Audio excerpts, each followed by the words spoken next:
పరమ పౌరాణికుడైన సూత మహర్షి ఇలా ప్రవశించసాగాడు. బదరికాశ్రమములో ఒకనాడు వ్యాసమునీంద్రులు పరమాత్మ జ్ఞానములో ఉండగా గమనించి నేనక్కడే ఆయన ఆసన సమీపములోనే నేలపై కూర్చుండిపోయాను. ఆయన కనులు తెరవగానే ప్రణామము చేసి ఇలా ప్రార్థించాను, గురుదేవా, మీరు పరమేశ్వరుడు భగవానుడైన శ్రీహస్వరూపాన్ని జగత్ సృష్టాదులని నాకు బోధించండి. మీరింతసేపు ఆ పరమ పురుషుని ధ్యానములోనే ఆయనను దర్శించగలిగారని కూడా నాకు అవగతమైనది అన్నాను. ఈలోగా మిగతా శిష్యులు కొందరు మునీంద్రులు అక్కడకు చేరారు. వ్యాస మహర్షి మాతో, నాయనలారా, నాకు ధ్యానములో గోచరించేది శ్రీ మహావిష్ణువే. ఆయన గూర్చి చెప్పగలవాడు చతురాననుడు బ్రహ్మదేవుడే. ఆయన మాకు అనుగ్రహించిన పురాణాన్ని మీకు చెప్పడానికి ప్రయత్నిస్తాను. ఒక మారు నారదుడు, దక్ష ప్రజాపతి, భృగు మహర్షి, నేను సత్యలోకానికి వెళ్ళాము.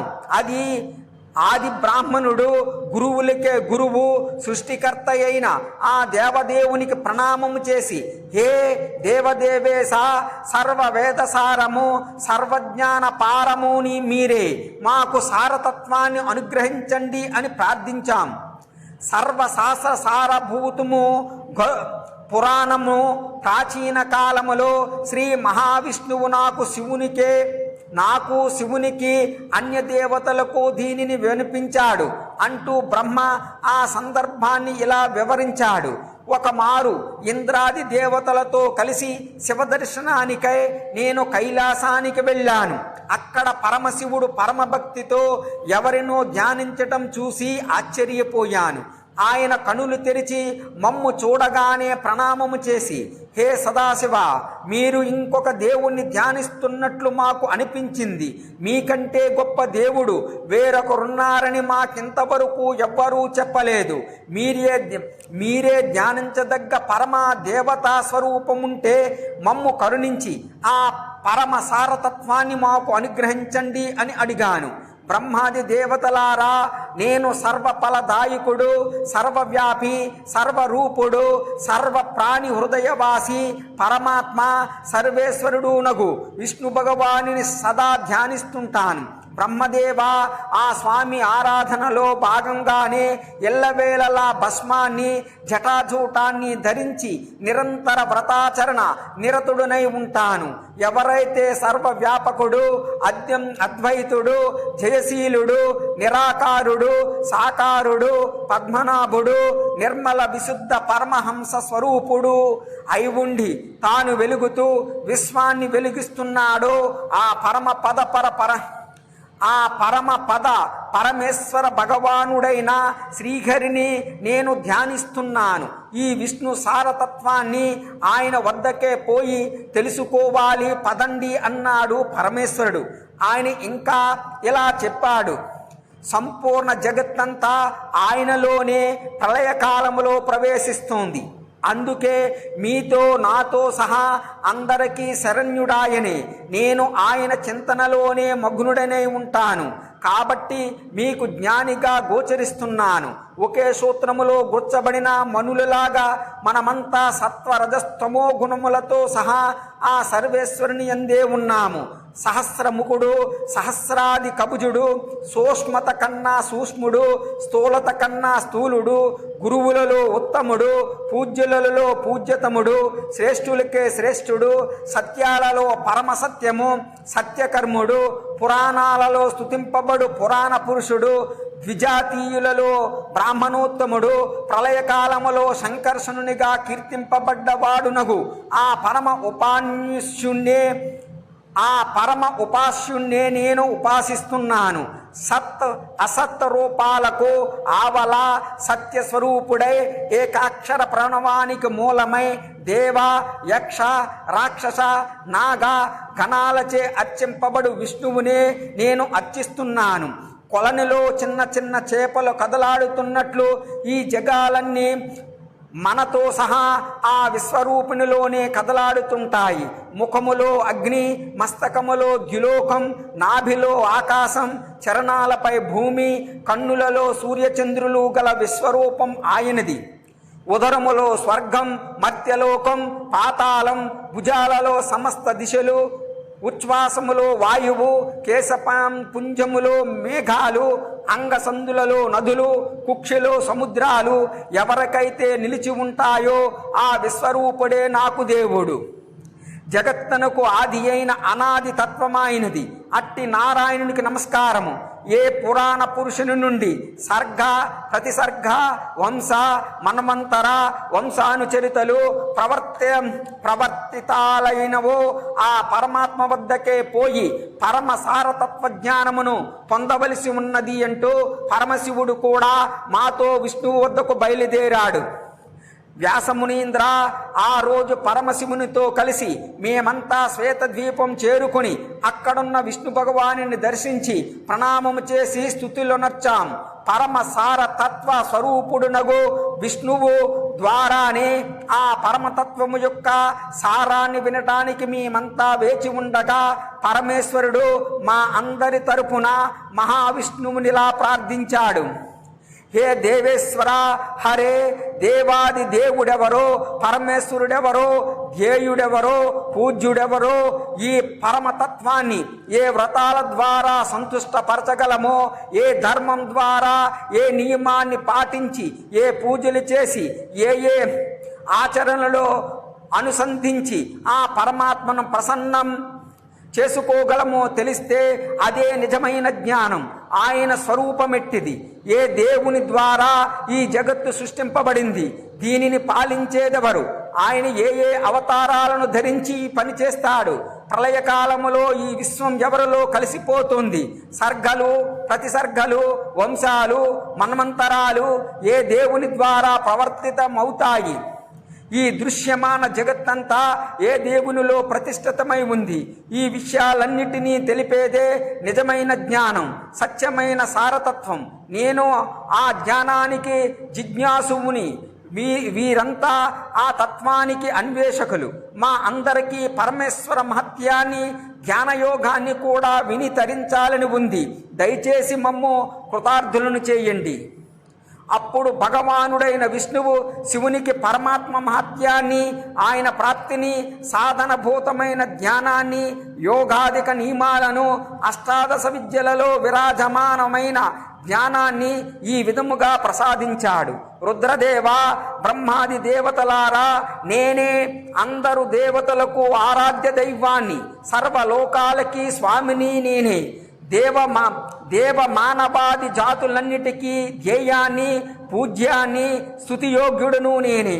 రుద్రదేవ, మనుష్యుల చేత పూజలందుకుని వారికి పరమగతిని ప్రాప్తింపజేసేది వ్రత నియమ సదాచరణములచే సంతుష్టుడనై వారి మనోరథాలను నెరవేర్చేది నేనే. నేనే ఈ సృష్టికి మూలాన్ని, స్థితికి కారకుణ్ణి, దుష్ట నాశకుణ్ణి, శిష్ట రక్షకుణ్ణి. నేనే మత్యాది రూపాలతో అవతరించి అఖిల భూమండలాన్ని పాలిస్తుంటాను.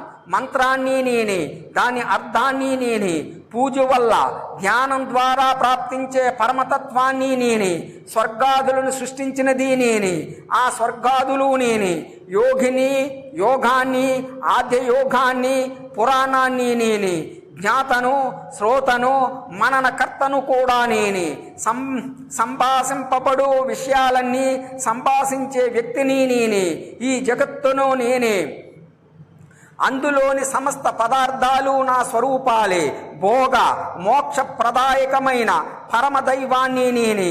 ధ్యానం, పూజ, వాటి ఉపచారాలు, సర్వతోభద్రాది మండలాలు నేనే.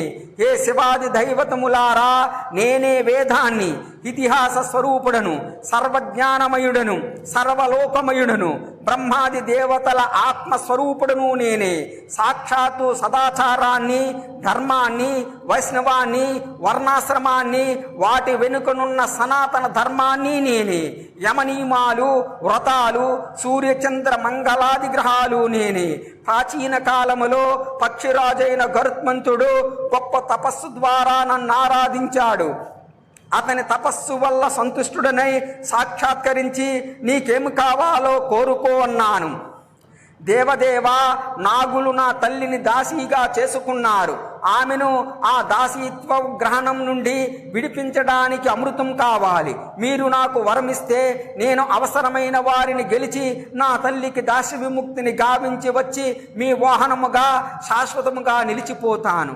మీరు వరమిస్తే మహాబలశాలిగా, మహాశక్తిశాలిగా, సర్వజ్ఞునిగా, పురాణ సంహిత రచనాకారునిగా మీ సన్నిధిలోనే ఉంటూ మిమ్మల్ని సేవించుకుంటూ ప్రపంచానికి మేలు చేయగలుగుతాను. ఇదే నా ప్రార్థన అని వరం కోరుకున్నాడు గరుత్మంతుడు.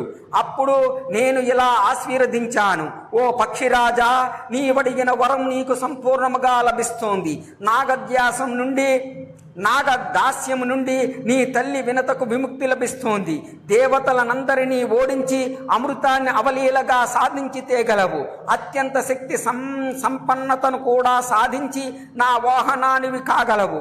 అన్ని రకాల విషయాలను విరిచివేసే శక్తి కూడా నీకుంటోంది. నా కృప వల్ల నీవు నా గాథలనే సంహిత రూపములో ప్రవచనం చేస్తావు. నా స్వరూప మహాత్మాలే నీవి కూడా అవుతాయి. నా గురించి నీవు ప్రవశించే పురాణ సంహిత నీ పేరిటనే పురాణమనే పేరుతో లోకంలో ప్రసిద్ధమవుతోంది. ఓయి వినతాసుత, దేవగణాలలో ఐశ్వర్యానికి, శ్రీరూపానికి నాకున్న విఖ్యాతియే పురాణాలలో ఈ పురాణ అనుకుంటోంది. విశ్వములో నా సంకీర్తన జరిగే ప్రతి చోట నీ కీర్తన కూడా జరుగుతోంది. ఇక నీవు నన్ను ధ్యానించి ఆ పురాణ ప్రణయనాన్ని గావించు.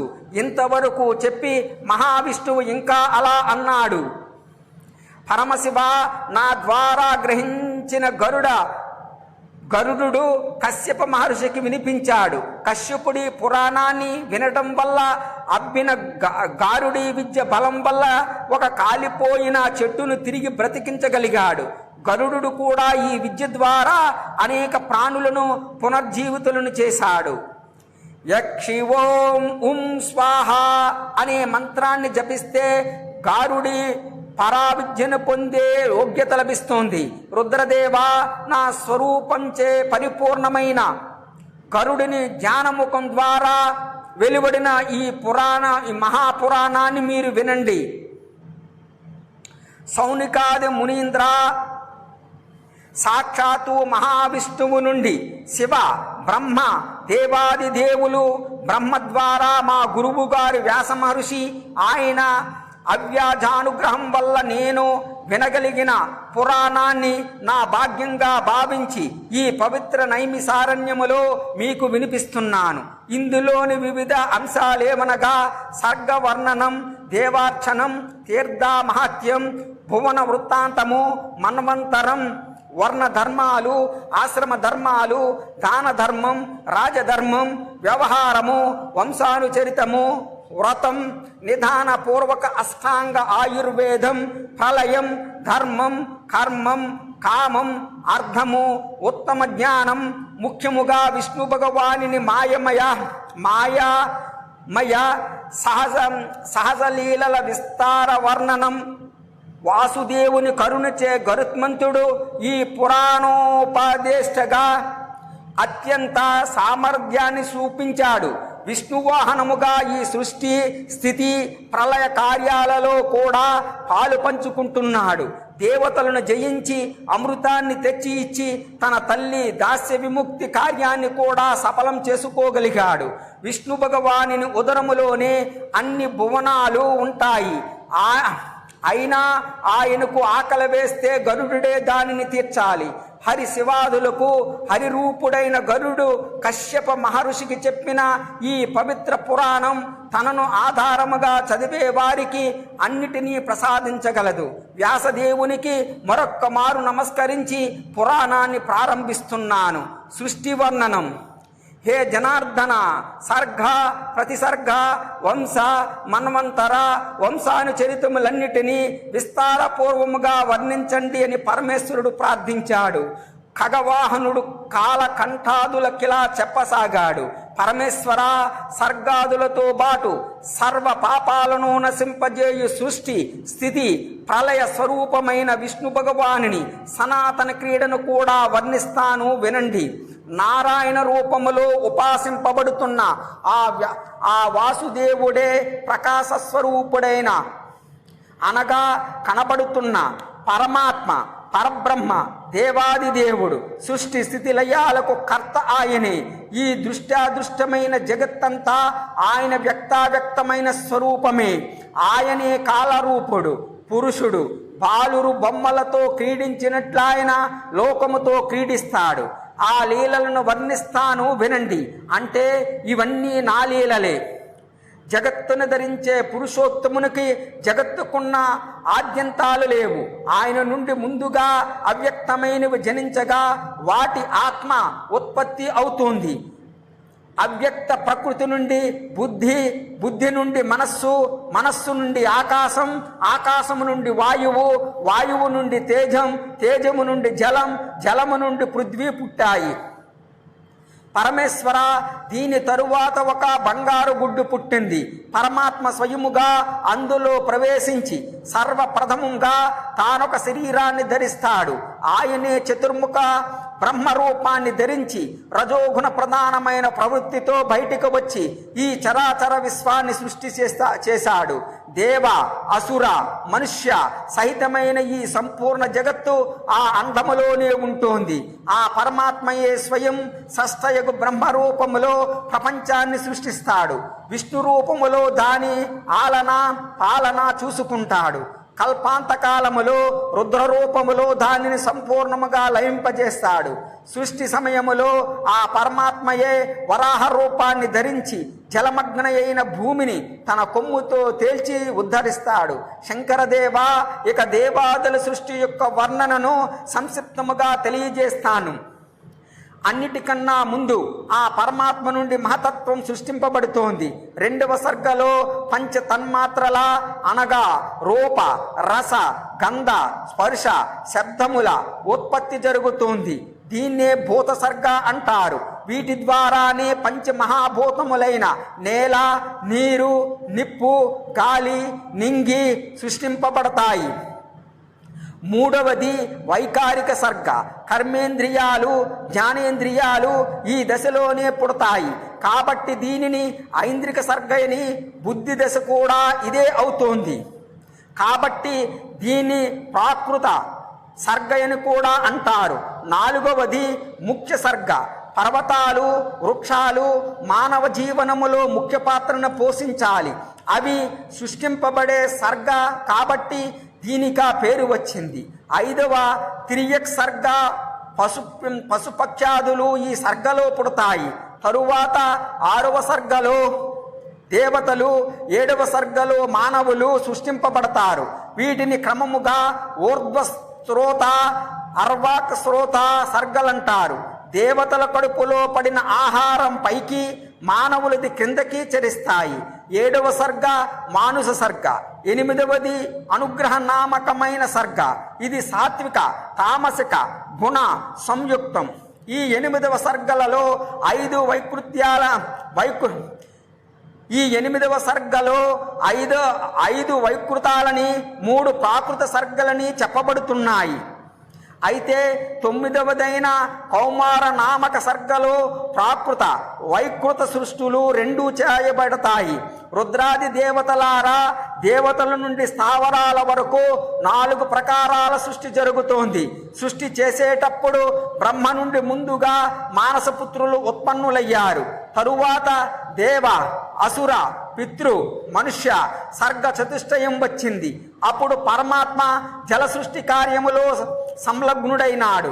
సృష్టి కర్మలో మునిగియున్న ప్రజాపతి బ్రహ్మ నుండి తమోగుణం పుట్టుకొచ్చింది. కాబట్టి ఆయన జంగల నుండి రాక్షసులు పుట్టుకొచ్చారు. శంకర, అప్పుడు ఆయన తమోగుణయుక్తమైన శరీరాన్ని విడిచిపెట్టగా ఆ తమోగుణ ముద్ద రాత్రిగా మారి నిలబడిపోయింది.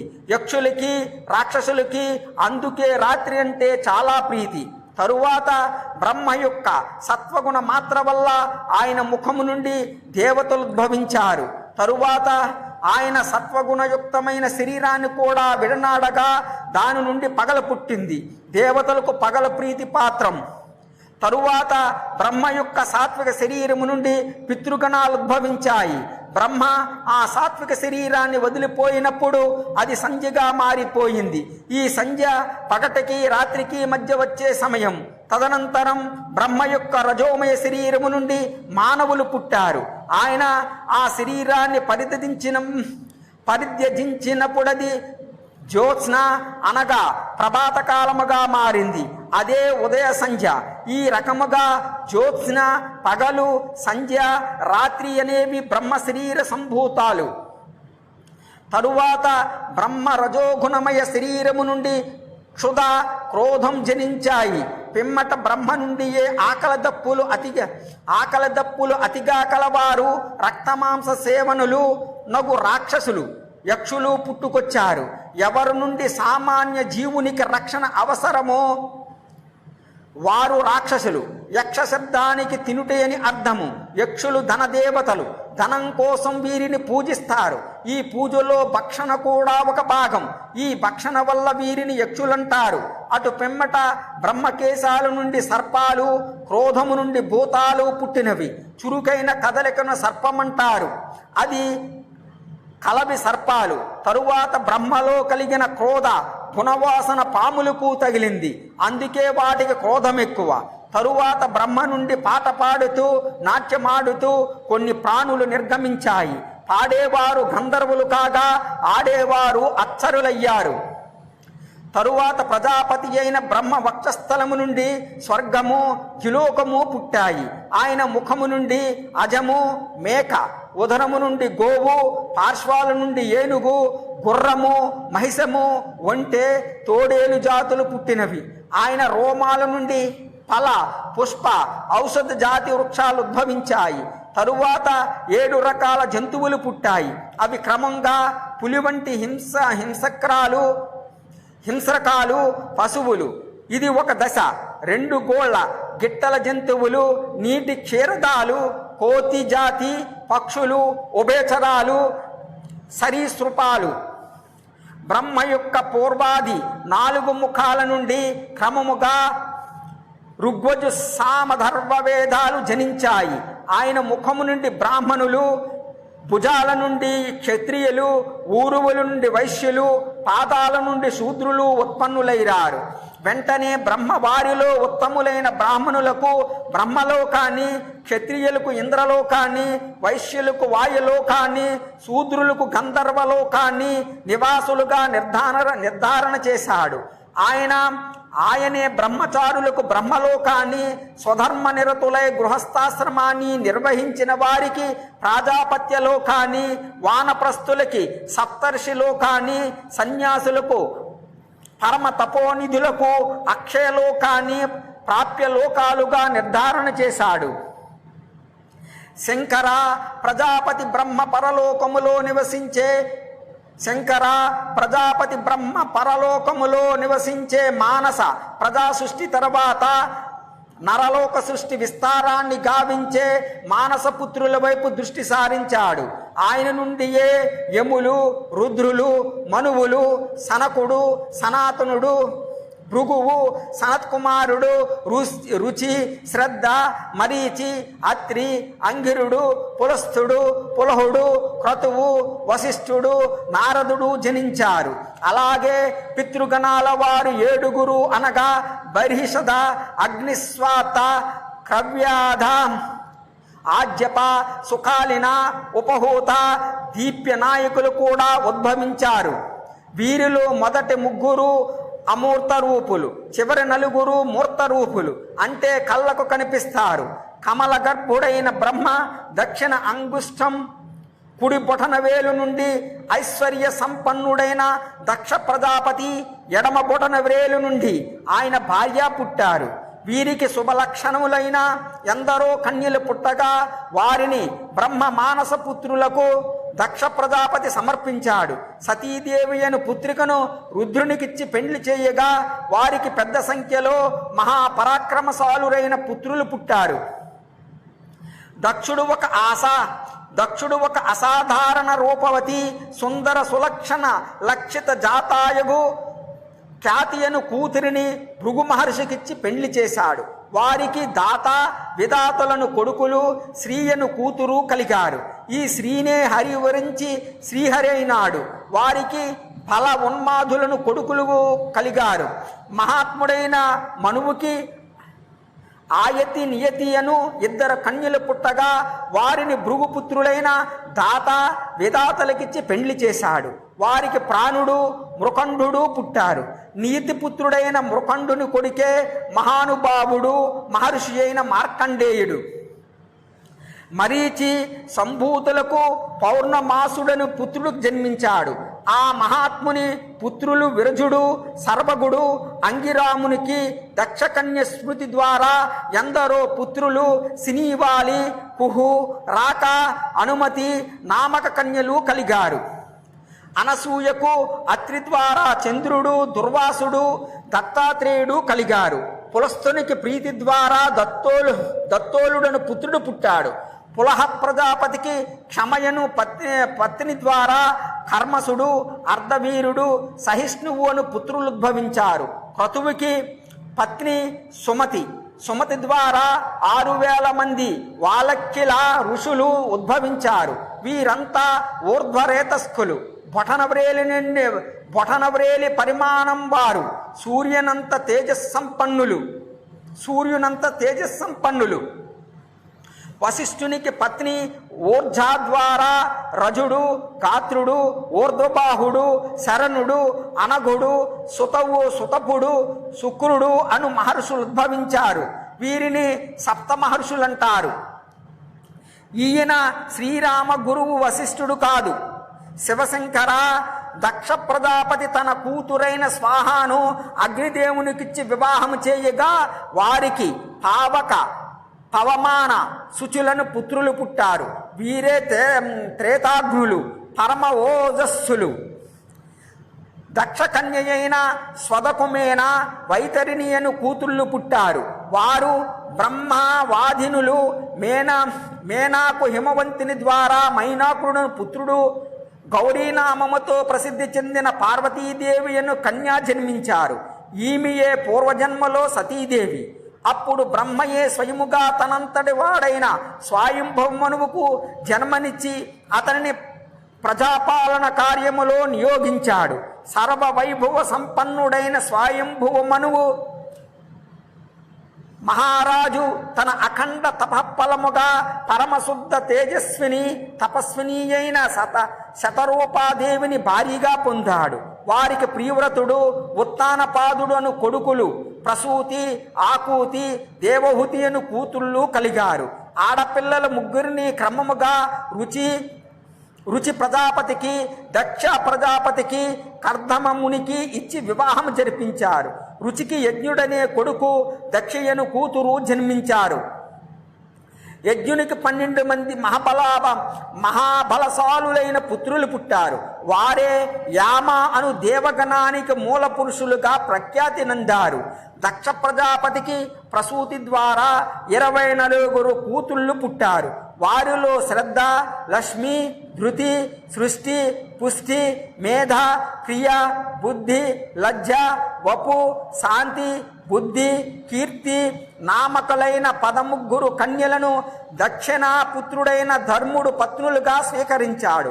తరువాత ఖ్యాతి సతి సంభూతి స్మృతి ప్రీతి క్షమ సన్నతి అనసూయ ఊర్జ స్వాహ స్వద అను పేర్లు గల 11 కన్యలను దక్ష ప్రజాపతి క్రమంగా భృగు మహర్షి పరమశివుడు మరీచి అంగిర మహర్షి పులస్తుడు పులహుడు క్రతువు అత్రి వశిష్ఠుడు అగ్ని పితరుడు అను ప్రసిద్ధులకిచ్చి వివాహం చేశాడు.